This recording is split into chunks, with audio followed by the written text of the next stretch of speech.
अगर आपका कासिम सुलेमानी को मारना जायज़ है, आपका उसामा को मारना जायज़ है, तो फिर हमारा भी पन्नू को और निज्जर को मारना जायज़ है। दुनिया के किसी भी हिस्से में चला जाए, किसी भी देश में चला जाए, अगर वो अमेरिका में सुरक्षित नहीं है तो फिर वो कहीं सुरक्षित नहीं है। अगर इंडिया अमेरिका में अटेम्प्ट कर सकता है, कनाडा में सिर्फ अटेम्प्ट नहीं, वहाँ एग्जीक्यूट कर सकता है, तो फिर अब आप भूल जाओ कि इस धरती में कहीं कोई और देश है जहाँ आप सुरक्षित हो। और पाकिस्तान के अंदर तो आप देख ही रहे हो, दमादम मस्त कैलेंडर चल रहा है 4 साल से। जय हिंद दोस्तों, आप देख रहे हैं डीओ न्यूज़। अगर वीडियो पसंद आए तो वीडियो को लाइक कीजिए, चैनल को सब्सक्राइब कीजिए और बेल आइकन दबाना बिल्कुल मत भूलिएगा। और अगर हमें सपोर्ट करना चाहते हैं तो QR कोड आपकी स्क्रीन पे फ्लैश कर रहा है, हमारी कम्युनिटी में भी है। बाकी डिटेल्स पिन कमेंट और आपकी स्क्रीन पे फ्लैश करेंगी। प्रयास करें कि QR कोड से कर सके, बिकॉज नंबर से ट्रांजेक्शन पिछले 2-3 महीने से लगातार फेल हो रही हैं, तो QR कोड से करेंगे तो बेहतर रहेगा। बहुत बहुत धन्यवाद। स्वागत है दोस्तों आपका आज के कार्यक्रम में। आपने सुना होगा कि अभी जस्टिन ट्रूडो का तमाशा चल ही रहा था, हमने उसके ऊपर बात भी की थी। और आज जो है एक नया चीज़ शुरू हो गई। विकास यादव, एक रॉ ऑफिसर जो कोट एंड कोट एलिजेडली कहा जा रहा है कि वो RNAW के ऑफिसर थे, और उन्होंने गुरपतवंत सिंह पन्नू जो कि खालिस्तानी आतंकवादी है, उसको मारने के लिए जो है वो साजिश रची। और वो साजिश जो है वो ऊपर से टॉप लेवल से ऑथोराइज की गई। ये पास्ट में यूएस गवर्नमेंट के जो FBI के और जो इंडाइटमेंट जिन्होंने किया जस्टिस डिपार्टमेंट ने, उनका ये कहना था कि senior most level Ajit Doval के लेवल पे जो है ये सैंक्शन दिया गया। और मैं आपकी स्क्रीन पे अगर आप डॉक्यूमेंट देख सकते होंगे तो वो डॉक्यूमेंट मैं आपको शो करता हूँ, जहाँ पे नामजद किया गया अजीत डोवाल को, जो कि भारत के राष्ट्रीय सुरक्षा सलाहकार, सामंत गोयल जो कि भारत के खुफिया विभाग रॉ के पूर्व सेक्रेटरी सचिव थे, क्योंकि रॉ में जो है वो डायरेक्टर नहीं होते, वहाँ पे सेक्रेटरी होते हैं, जिनको सेक्रेटरी R कहते हैं। फिर उन्होंने नामजद किया विकास यादव को और निखिल गुप्ता को। ये सारा मामला क्या है मैं आपको बहुत आसान भाषा में बताऊंगा, और ये विकास यादव कौन है इसके बारे में भी आपको सारी डिटेल दूंगा, बिकॉज अभी तक कोई इस मामले को किसी ने कवर नहीं किया है और डिटेल्स ज़्यादा किसी के पास नहीं है। तो मैं आपको प्रयास करूंगा कि मैं आपको ज़्यादा डिटेल्स विकास यादव के बारे में, क्योंकि वो टॉक ऑफ द टाउन है आज की डेट में, तो विकास यादव कौन है ये भी बताएंगे। और ये सारा जो चल रहा है, ये जो प्रयास अमेरिका की तरफ से अचानक से, ये क्या है इसके बारे में मैं आपको बताऊंगा। आप में से जो हमारे रेगुलर व्यूअर्स हैं, उन्होंने जब पन्नू के जब असैसिनेशन की जब बात आई थी, उस समय मैंने एक डिटेल्ड वीडियो बनाया था, जिसका लिंक मैं डिस्क्रिप्शन बॉक्स में दे दूंगा, आप सभी जाकर के वहाँ देख सकते हैं। मैंने उसमें एक बहुत विस्तृत तरीके से एक्सप्लेन किया था कि ये पूरा का पूरा जो US का जो सिक्योरिटी इस्टेब्लिशमेंट का सिस्टम है, ये चलता कैसे है और वो किस तरीके से अलग अलग देशों के जो आतंकवादी होते हैं उनका इस्तेमाल करते हैं। और उनकी ही अपनी अलग अलग एजेंसी, जैसे ड्रग एनफोर्समेंट एजेंसी है, या आपकी फेडरल ब्यूरो ऑफ इन्वेस्टिगेशन है, FBI है, या CIA है, उनके इस तरह की जो अलग अलग एजेंसीज हैं, ये किस तरह से अलग अलग देशों के ड्रग स्मगलर्स को, अलग अलग देशों के जो क्रिमिनल एक्टिविटी गैंग्स हैं उनके लीडर्स को, आतंकवादी संगठन हैं उन संगठन के नेताओं को, उनके जो आतंकवादी होते हैं उनको अपने पेरोल्स पे रखती हैं और उनको अपने यहाँ पे ऑपरेट कराती हैं, या वहाँ से बैठ करके उनको आर्थिक और लॉजिस्टिकल सपोर्ट वगैरह वो देती हैं।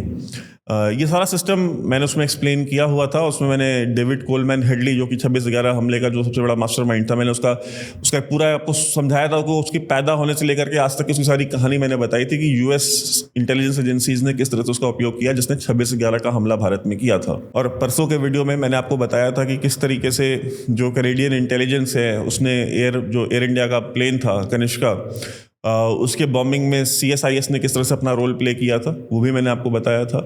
और ये कोई इंडिया का एलिगेशन नहीं था, खुद RCMP जो कि कनाडा की एक पुलिस सर्विस है, वहाँ के पुलिस अधिकारियों ने कहा कि कैनेडियन इंटेलिजेंस को पता था और ये इसमें शामिल थे। तो वो भी हमने आपके सामने सारा डिटेल रखी थी। और आज का जो वीडियो है, आज हम सबसे पहले तो ये विकास यादव की बात कर लेते हैं कि विकास यादव कौन है। जो खुद अमेरिका ने बताया, उनकी तस्वीरें आपने थंबनेल पे भी देखी होंगी और वो हम आपको दोबारा भी स्क्रीन पे दिखा देते हैं। जो FBI ने मोस्ट वांटेड की लिस्ट में जो नोटिफिकेशन इशू किया है वो आपकी स्क्रीन पे आप देख सकते हैं। अमेरिका के मुताबिक जो है विकास यादव भारत की पैरामिलिट्री जो अर्धसैनिक बल जिनको कहते हैं, CRPF में असिस्टेंट कमांडेंट के तौर पे 135 मेंबर जो कंपनी है उसको कमांड करते थे। फिर वहाँ से वो RNAW रॉ में आए रहने वाले प्राणपुरा रेवाड़ी हरियाणा के हैं। 39 साल 39 ईयर्स उनकी उम्र है। यादव एक भारतीय नागरिक है। ये मैं कोट एंड कोट अब आपको पढ़ के सुना रहा हूँ जो उन्होंने स्टेटमेंट इशू की है। इसमें एक भी शब्द मेरा नहीं है, ये अमेरिका ने जो बोला है वो है। यादव एक भारतीय नागरिक है। जब ये मुकदमा बनाया जा रहा था तब यादव भारत सरकार के कैबिनेट सचिवालय या कैबिनेट सेक्रेटरीट जिसको कहते हैं उसमें कार्यरत थे। रॉ जो है वो कैबिनेट सेक्रेटरीट के अंडर में काम करती है और रॉ जो है वो कैबिनेट सेक्रेटरीट का ही एक एक्सटेंशन है, उसका ही एक उपक्रम है। यादव स्वयं को रॉ में सीनियर फील्ड ऑफिसर बताते थे जिसमें वह सिक्योरिटी मैनेजमेंट और इंटेलिजेंस का काम करते थे। यादव ने अपना पता सीजीओ कॉम्प्लेक्स में बताया था जहां रॉ का हेडक्वार्टर है। तो इस बेसिस पे इन्होंने ये स्टेटमेंट इशू की है कि अब ये उन्होंने क्यों कहा कि जब मुकदमा बनाया जा रहा था उस समय वो काम कर रहे थे, वो इसलिए क्योंकि भारत की सरकार ने विकास यादव को आज से काफ़ी पहले, कई महीनों पहले, लगभग साल भर पहले उनको सेवा से निष्कासित कर दिया था, उनको निकाल दिया गया था भारतीय सरकार की किसी भी नौकरी से। अब वो भारत सरकार की किसी भी कैपेसिटी में भारत सरकार के एम्प्लॉय नहीं है, उनको नौकरी से निकाले हुए भारत सरकार को 1 साल से ऊपर हो चुके हैं। तो इसलिए इस भाषा का प्रयोग किया गया कि जब वो सेवारत थे, जब ये मुकदमा बनाया जा रहा था तब वो सेवारत थे। तो ये शब्दों का चुनाव इस हिसाब से किया गया जो स्टेटमेंट इशू की गई। यानी कि अमेरिका को भी मालूम है कि वो भारत सरकार में काम नहीं करते अब। और एफबीआई ने ये जो मोस्ट वांटेड को लेकर के ये जो इशू किया है स्टेटमेंट, ये आज क्यों किया है और इसके ऊपर जो स्टेटमेंट आया है वो एफबीआई के चीफ का स्टेटमेंट क्यों आया है। एफबीआई के पास और भी दुनिया भर के बड़े बड़े काम हैं। गाज़ा में जो है हमास, हिजबुल्ला और इजराइल का युद्ध चल रहा है, वहाँ यूक्रेन और में जो है रशिया और यूक्रेन के बीच में युद्ध हो रहा है। दुनिया में इतने बड़े बड़े इश्यूज़ हैं, लेकिन इस छोटे से इशू को लेकर के जहाँ पे एक गोली नहीं चली, जहाँ किसी की जान नहीं गई, कुछ नहीं हुआ, अचानक से एफबीआई का चीफ इशू कर रहा है स्टेटमेंट। और ये जो है कि ये फ़ोटो इशू करके जो है एफबीआई में उसकी ना तो विकास यादव की ना सिर्फ आइडेंटिटी रिवील की जा रही है बल्कि उसका नाम, पता, सब कुछ दिया जा रहा है। एक तरीके से क्या कर रहा है, एक तरीके से उसकी लाइफ को एंडेंजर करने का प्रयास किया जा रहा है कि उनके जो हिटमैन हैं, जो अमेरिका के हिटमैन हैं, जो खालिस्तानियों के लिए काम करने वाले लोग भारत के अंदर हैं, कोई जो सरफरा खालिस्तानी है, जो इनका कोई स्लीपर सेल होगा यहाँ पे, अगर उसको ये इन्होंने दे दिया कि ये इसकी 3 अलग अलग फोटो हैं, एक वर्दी में है, ये 2 बिना वर्दी की हैं, और ये इसका पता है, ये इसकी उम्र है, ये उसका हुलिया है, अब तुम जाओ और इसको टारगेट करके हटा दो रास्ते से। बेसिकली पर्पस ये है।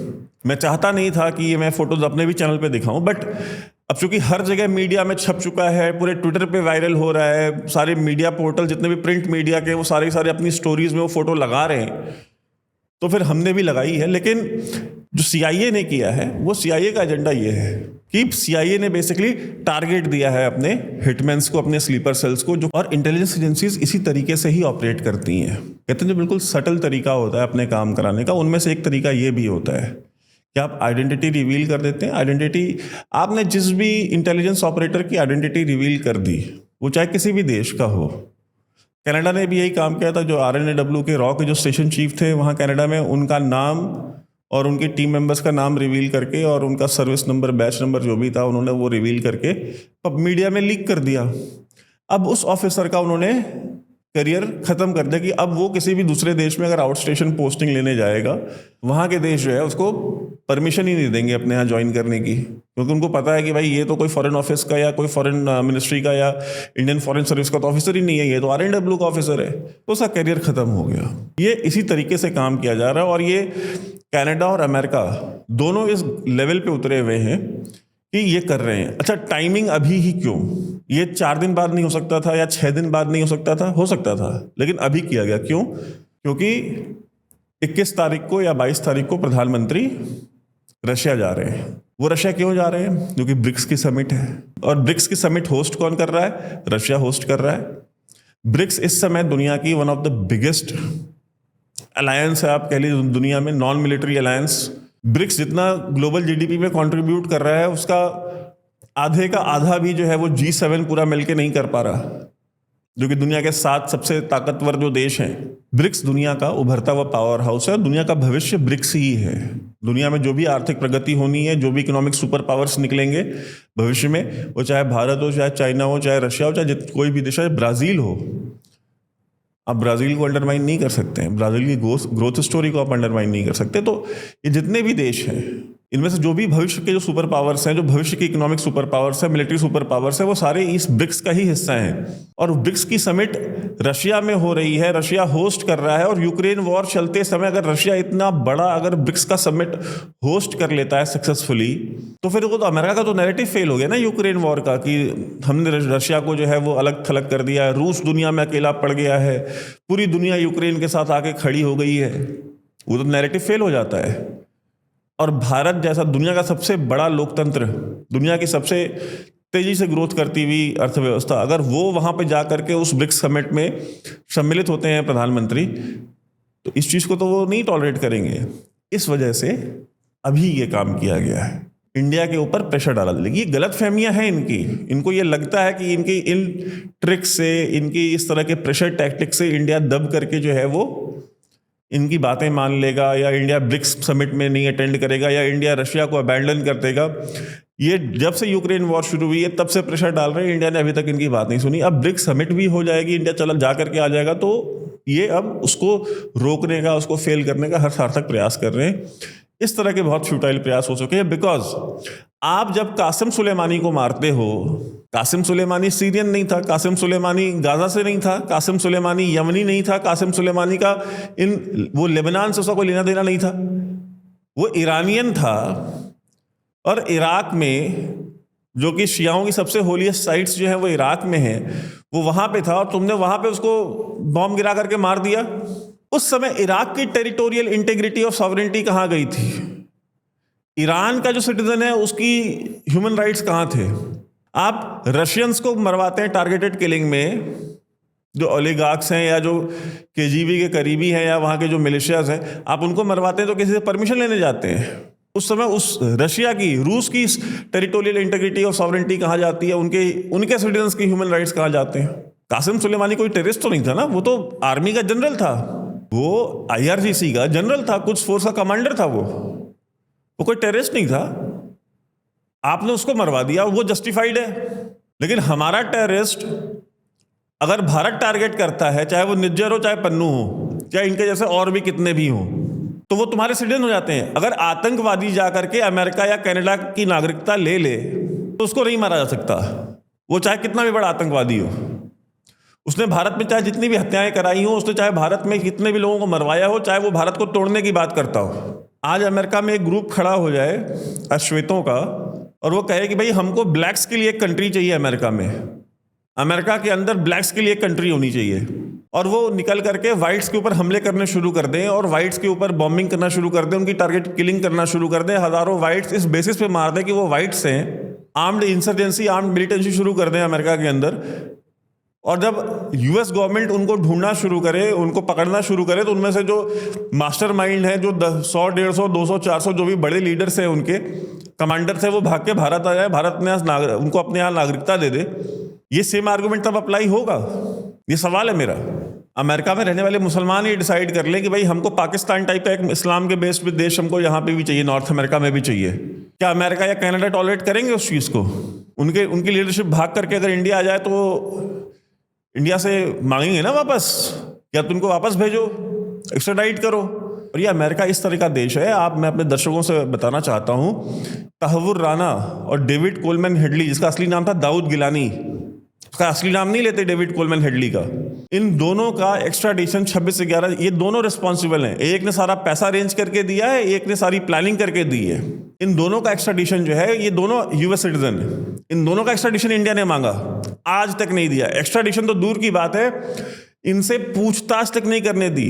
भारत की सरकार ने कहा कि आप ठीक है, आप हैंडओवर नहीं करोगे, हमारे ऑफिसर्स को इनसे पूछताछ तो करने दो। ये अमेरिका जाएंगे हमारे अधिकारी और जाकर के इन दोनों से पूछताछ करेंगे, सवाल पूछेंगे, उनके जवाब लेंगे इनसे। आप चाहो तो आप उसे मॉनिटर कर लो। अगर आपको ये शक हो कि भाई हमारे ऑफिसर उनको टॉर्चर कर सकते हैं, उनको कुछ कर सकते हैं, आप चाहो तो साथ में 2-4 अपने ऑफिसर बिठा दो, हमें सवाल जवाब करने दो। वहां तक के लिए तैयार नहीं हुए। क्यों? क्योंकि डेविड कोलमैन हेडली और तहव्वुर राना इनकी ही अपनी एजेंसीज के एजेंट्स थे। ये इनकी औकात है। ये बात करते हैं टेररिज्म के ऊपर, ये बात करते हैं extra judicial killing, targeted killing. दुनिया में जितनी टारगेट किलिंग CIA ने करवाई है उतनी दुनिया में किसी देश ने नहीं करवाई। जितनी बॉम्बिंग्स करवाई हैं इन्होंने, जितने प्लेन्स, सिविलियन प्लेन्स मार के गिराए हैं इन्होंने, जितने शिप्स डुबाए हैं, सिंक किए हैं इन्होंने, राष्ट्राध्यक्षों के, राष्ट्रपतियों के, प्रधानमंत्रियों के प्लेन, डिक्टेटर्स के प्लेन शूट डाउन कराए इन्होंने। ये बातें कर रहे हैं।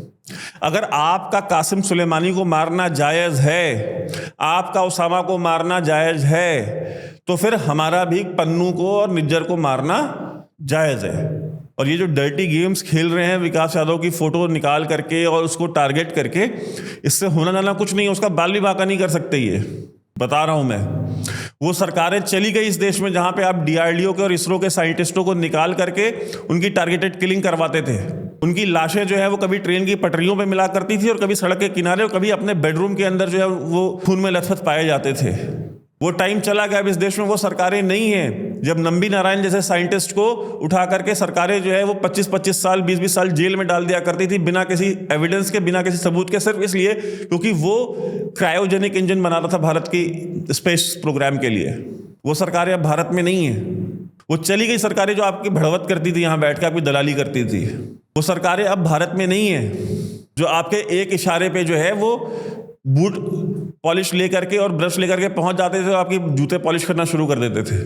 ठीक है, आपके पास हैं कुछ दो चार, वो महुआ मोइत्रा बोल रही है, सागरिका घोष बोल रही है, दोनों TMC की ही हैं। ये दोनों अमेरिका के साथ, आप दुनिया में सोच सकते हैं ऐसा कि दुनिया में कहीं अगर इस तरह की घटना होती तो किसी भी देश में ऐसा हो सकता था कि वहां की जो लोकल गवर्नमेंट है या वहां की जो लोकल अपोजिशन पार्टीज हैं वो देश के साथ खड़ा होने के बजाय दुश्मन के साथ खड़ी हो गई जाकर के, उनकी वकालत कर रही हैं, उनकी भाषा बोल रही हैं। महुआ मोइत्रा कहती है कि ये अमित शाह ने जो है कि अमेरिका को जो है पूरी दुनिया को गुजरात समझ लिया है जहां पे सोहराबुद्दीन टाइप का फेक एनकाउंटर ये करा सकते हैं। पहली बात तो सोहराबुद्दीन एक आतंकवादी था। जैसे पन्नू एक आतंकवादी है, सोहराबुद्दीन भी एक आतंकवादी था। सोहराबुद्दीन जब मारा गया तो लश्कर तैयबा वालों ने लेटर इशू करके उसको शहीद बताया था। लेटर पे उसका नाम लिख करके उसको शहीद बताया था कि ये जो है हमारा गाजी है, काफिरों के साथ जंग में शहीद हुआ है। वो कह रहे हैं, लश्कर तैयबा वाले कहते हैं कि ये हमारा आतंकवादी है। ये लश्कर तैयबा के मुंह पे हाथ रख के कहते हैं नहीं, आपको नहीं पता, हम बताएंगे, ये तो इनोसेंट था। ये तमाशा सिर्फ भारत में लगता है, ये आपको दुनिया में कहीं और लगता हुआ नहीं मिलेगा। औकात नहीं है पाकिस्तान जैसे देश, 2 कौड़ी का मुल्क है पाकिस्तान। कोई सेल्फ रिस्पेक्ट नहीं है, कोई गैरत नहीं है, कोई आत्मसम्मान नाम की चीज नहीं है। वहां पे भी जब इस तरह की बात होती है तो वहां पे भी कम से कम अपोजिशन वाले, साला डिक्टेटर हो तो उसके साथ खड़े हो जाते हैं, या इमरान खान टाइप का प्राइम मिनिस्टर हो तो उसके भी साथ खड़े हो जाते हैं। ये जो गद्दार हैं, ये जो देशद्रोहियों की जो DNA है ना, ये सिर्फ हमारे देश में पाई जाती है। 800 साल हिंदू कभी मुसलमानों से या ये अरबों से या तुर्कों से नहीं हारा। ये इन दीमकों से, इस DNA वालों से हारा है जो दरवाजे अंदर से खोलते हैं। अंदर से दरवाजे खोलने वाले ना हो तो बाहर वाले कभी अंदर नहीं घुस सकते, उनको घुसाते यही लोग हैं। इंडिया भी दुनिया भर का आरोप लगा रहा है अमेरिका के ऊपर। आपको अमेरिका में कहीं कोई पॉलिटिशियन मिला है अभी तक जिसने अमेरिका के खिलाफ और भारत के फेवर में स्टेटमेंट दी हो, चाहे वो डेमोक्रेट हो चाहे रिपब्लिकन हो? नहीं। जस्टिन ट्रूडो के खिलाफ जो है वहां के ऑपोजिशन वाले नहीं बोल रहे, इंडिया के फेवर में नहीं बोल रहे, वो चुप हो गए। भाई अगर जस्टिन ट्रूडो के फेवर में नहीं बोलते तो ना बोल पाए, लेकिन इंडिया के फेवर में तो नहीं बोलेंगे। हमारे यहाँ कोई लिहाज नहीं है। डंके की चोट पे ट्विटर के ऊपर खुलेआम अमेरिका की दलाली करने के लिए तैयार हैं कि ठीक है, क्योंकि अमेरिका तो जाना है ना, वेगस जाना है, वहां पे पार्टियां करनी है, वहां नाइट लाइफ एंजॉय करनी है, वहां ड्रग्स एंजॉय करने हैं, वहां पे प्रॉपर्टीज बनानी है, वहां रिजॉर्ट्स बनाने हैं, वहां कसिनोज खरीदने हैं, दुनिया भर का काम है। इंडिया क्या है, 5 आइज नहीं छोड़ सकते। गर्मी बहुत पड़ती है भारत में, भारत की गर्मी बर्दाश्त नहीं होती। गर्मी के लिए तो फिर लंदन जाना पड़ेगा, कंट्री साइड में कहीं अच्छा विला वगैरह लेकर के फिर एंजॉय करेंगे 2 महीना, फिर आएंगे। जैसे हमारे देश के मिलॉर्ड्स लोग जाते हैं, मिलॉर्ड्स लोग गर्मी की छुट्टी में कॉम्प्रोमाइज नहीं करते एकदम। लंदन जाना है मतलब जाना है, बात खत्म। वही हाल इनका भी है। तो अमेरिका आ जाए, यूके का नाम आ जाए, कनाडा का नाम आ जाए, ऑस्ट्रेलिया का नाम आ जाए, न्यूजीलैंड का नाम आ जाए, मजाल है जो भारत के साथ खड़े हो जाएंगे, सवाल ही नहीं पैदा होता, क्योंकि अपना सब कुछ वहीं पे है। सब कुछ छोड़ सकते हैं, उसको नहीं छोड़ सकते। असली मदरलैंड, फादरलैंड, डैडी लैंड वही है, क्योंकि डैडी तो वहीं इधर ही है सारे। दिक्कत ये है मेन, एक चीज स्पष्ट, बिल्कुल पानी की तरह क्रिस्टल क्लियर मैं आपको बता दूं, विकास यादव का एक्स्ट्राडिशन तो इम्पॉसिबल है, बिल्कुल इम्पॉसिबल है। वो कुछ भी हो जाए, भारत की सरकार विकास यादव को तो भारत अमेरिका के हवाले नहीं करने वाली, पहली बात। ये इसके बाद क्या करेंगे, ये इसके बाद अभी जो और सीनियर ऑफिसर सामंत गोयल थे उनको भी इंडाइट करेंगे ये, और उनको इंडाइट करने के बाद हो सकता है कि एनएसए को भी इंडाइट करें। और मैं आपको बता दूं, न सामंत गोयल को कोई फर्क पड़ेगा, न एनएसए को कोई फर्क पड़ेगा। सामंत गोयल को तो बिल्कुल ही नहीं पड़ेगा, क्योंकि जो लोग भी उनको थोड़ा बहुत भी जानते हैं वो अच्छी तरह से जानते होंगे कि उन्हें यूके, अमेरिका, ये फाइव आइज, ये गोरी चमड़ी वाले देशों में उनको वैसे भी जीरो इंटरेस्ट है। वो जब वो सर्विस में थे तब भी पसंद नहीं करते थे, जब वो इनमें से एक आध देश में, मैं ज़रा उसमें डिटेल में जाना नहीं चाहता, जब एक देश में वहाँ पे पोस्टेड भी थे तब भी वो बार बार इनको लेके कंप्लेन करते थे भारत की सरकार से कि ये यहाँ पे बहुत कंप्लेन क्यों करते थे भारत सरकार से, क्योंकि वो इंसान ईमानदारी से अपना काम करता था, जो काम उसको दिया गया था वो काम करता था। वो वाइन टेस्टिंग सेशंस और चॉकलेट टेस्टिंग सेशंस नहीं करता था, जो उसका काम था वो अपना काम करता था। तो उस चीज़ से उनको प्रॉब्लम थी, तो वो तब से उनको पसंद नहीं करते, तो उनको एक बहाना चाहिए था। तो वो ये कहीं से भी एक दंत कथा ढूंढ के ले आए हैं। इस कथा में कितने लूप होल्स हैं वो मैंने आपको पिछले जो हमने वीडियो किया था पन्नू के ऊपर, डिटेल्ड वीडियो, जिसमें कि मैंने डेविड कोलमैन हेडली के भी बारे में सब कुछ एक्सप्लेन किया था, उसका लिंक मैं डिस्क्रिप्शन में दूंगा, आप उसमें जाकर के देख सकते हैं कि कितने लूप होल्स हैं। कि विकास यादव एक फील्ड ऑफिसर जो कि सीआरपीएफ से है, पहली बात तो इन मूर्खों को ये नहीं पता कि RRAW जो है एक कहते हैं ना कि एक ऑफिसर्स ऑर्गेनाइजेशन है, जहाँ पे ज़्यादातर ऑफिसर्स IPS कैडर से आते हैं, IRS भी होते हैं, IFS भी होते हैं, और भी कैडर से आते हैं, बट मेजॉरिटी ऑफिसर्स जो है वो IPS कैडर से आते हैं। वो ऑर्गेनाइजेशन IPS कैडर के ही एक ऑफिसर ने बनाई थी, RN काओ ने। वो शुरू से ही एक IPS डोमिनेटेड ऑर्गेनाइजेशन है। तो वहाँ पे पहली बात तो जो पॉलिसी डिसीजंस हैं वो ऑफिसर्स लेते हैं, वो ये फील्ड ऑफिसर्स पॉलिसी डिसीजंस नहीं लेते, पहली बात। दूसरी बात, CRPF से या BSF से extremely rare of the rarest situation में जो है किसी को लिया जाता है, बहुत rare of the rarest situation में से, वरना नहीं लेते।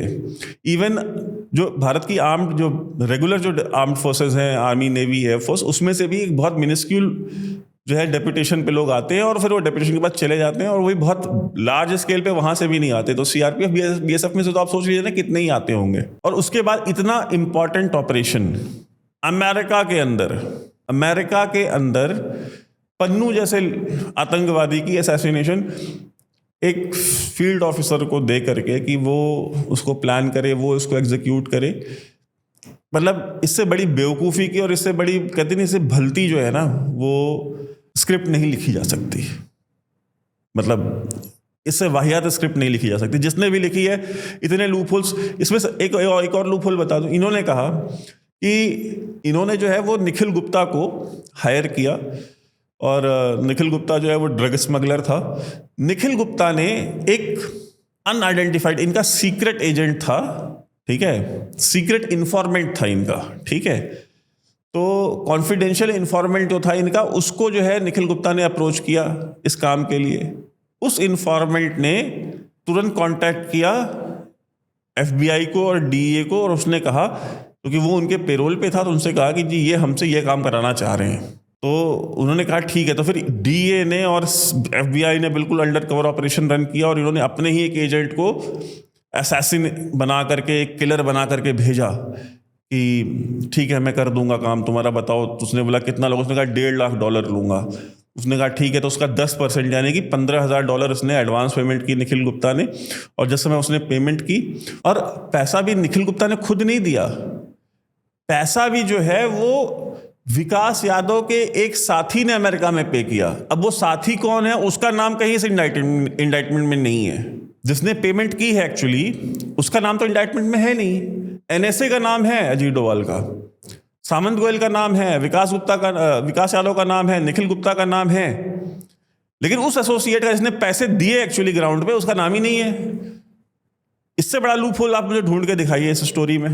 चलिए, वो जो उनका सीक्रेट इन्फॉर्मेंट था उसका नाम नहीं है, वो समझ में आता है। बट जिससे पैसे लिए तुमने उसको मारने के लिए, उसका तो नाम डालो।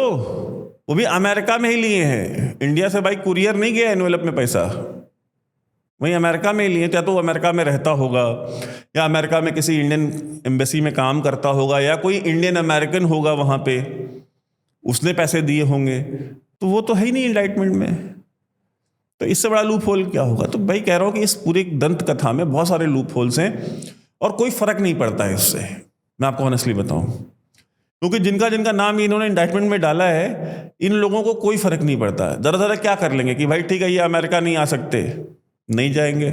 जहां जहां जिस जिस देश के साथ अमेरिका की एक्स्ट्राडिशन ट्रीटी है वहां भी नहीं आ सकते, नहीं जाएंगे। और बताओ, इनका कोई बैंक अकाउंट होगा तो फ्रीज कर लेंगे, इनका कोई बैंक अकाउंट ही नहीं है। रॉ के चीफ का, फॉर्मर रॉ के चीफ का और एनएसए का विदेश में बैंक अकाउंट होगा कैसे? होता तो वो कभी चीफ ही ना बनते, एनएसए नहीं बन सकते, तो वो तो होना नहीं। और जितना मैं जानता हूँ इन दोनों को, ये वैसे भी इनको कोई इंटरेस्ट नहीं है वहाँ पे बैंक अकाउंट खोलने का, सैलरी पे जीने वाले लोग हैं ये। और क्या कर लेंगे आप, इनकी भी टारगेट किलिंग करवा लेंगे क्या?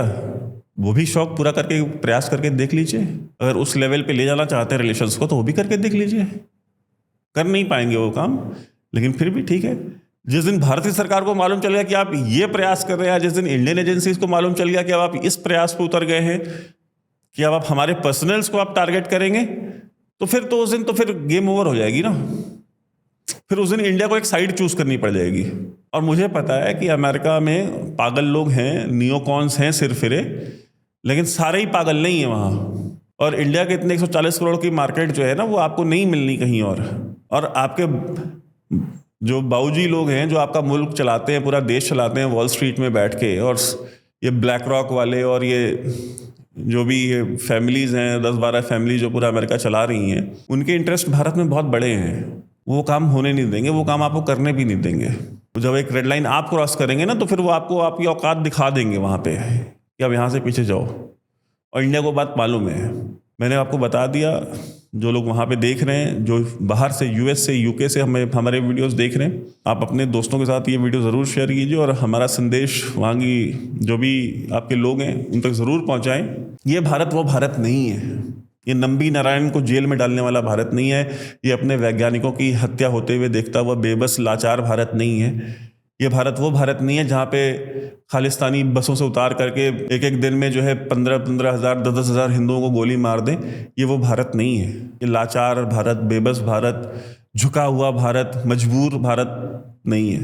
ये मजबूत भारत है, ये रीढ़ की हड्डी रखने वाला भारत है। ये सामने वाले का पंच आने का वेट करने वाला भारत नहीं है, ये पहले पंच मारने वाला भारत है। और इंडिया ने ये चीज़ बिल्कुल कैटेगोरिकली क्लियर किया कि अब दुनिया में कोई भी देश सेफ हेवन नहीं है आतंकवादियों के लिए।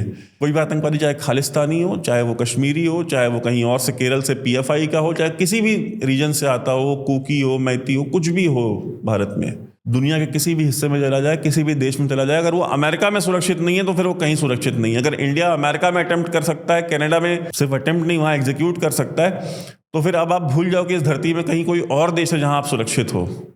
और पाकिस्तान के अंदर तो आप देखिए रहे, दमादम मस्त कैलेंडर चल रहा है 4 साल से। वहाँ पे तो पूरा कहते हैं ना, पूरा तो वहाँ तो घास की कटाई हो चुकी है, थोड़ा बहुत रह गया वो भी कट जाएगा। लेकिन ये आप ये सोचते हो कि हम वहाँ जाने के बजाय हम अमेरिका चले जाएंगे, कनाडा चले जाएंगे, यूके चले जाएंगे और वहाँ सुरक्षित हो जाएंगे। Sorry, those days are over, honeymoon period is over. या तो आए, सरेंडर करें, अपनी गलती माने, भारत की एकता और अखंडता को स्वीकार करें, नहीं तो इसी तरह से चूहे के बिल में बैठे रहें। और देखते हैं कि CIA और FBI और DA और CSIS और MI6 आपको कब तक प्रोटेक्ट कर पाती है, कब तक बचा पाती है। क्योंकि अभी तो कहते हैं ना, अभी तो इब्तिदाए इश्क है, रोता है क्या, आगे आगे देखिए होता है क्या। अभी तो भारत ने शुरू किया है, अभी तो एक दो ट्रायल्स हुए हैं जिनमें एक सफल हुआ है, एक मिस मारा है, कोई बात नहीं, हो जाता है। मिस हुआ है तो फिर वो सक्सेसफुल भी हो जाएगा, कोई दिक्कत नहीं है। बहुत बहुत धन्यवाद।